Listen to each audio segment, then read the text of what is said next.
Grilling beef for hours is part of Argentina's tradition. RAUL BOPP is proud of what his family has achieved.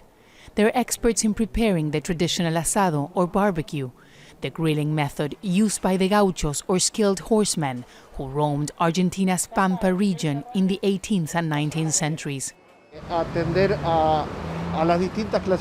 We are proud to say this is a restaurant that feeds everyone, all social classes, those who have money and those who don't. But things have changed. It's becoming more and more expensive. Those who come have less money. The pandemic has forced restaurants like this one to adapt. It's working at 30% of its capacity. What complicates the situation even more is that beef is becoming more expensive, in a country where people are used to eating meat nearly every day.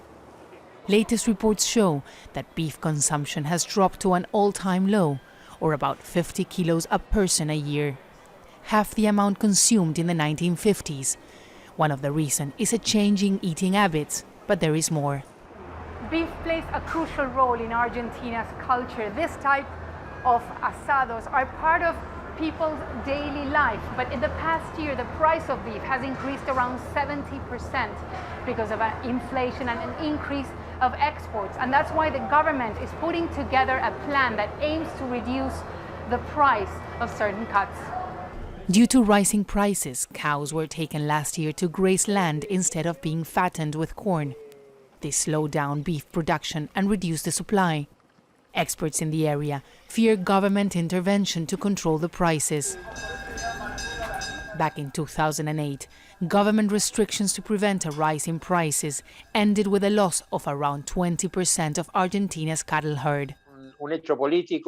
I think it's a political action trying to reduce the price of beef. We export only 3% of what we consume. If the government tries to act on the effect and not on the causes, which is the rise in prices of almost everything in the country. PATRICIA MORI is a butcher who was forced to adapt her shop and sell other products. She says the increase in the price of beef makes it difficult for her business to thrive. We've had a 40% decrease in the sales of beef, mostly because of price. Not everyone can pay for beef. People were used to eating it all the time, but that's not the case now. We're selling chicken and other produce so that we can get our sales up. Beef consumption is a reflection of Argentina's economy, and that's one of the reasons why the government wants to guarantee people have access to it.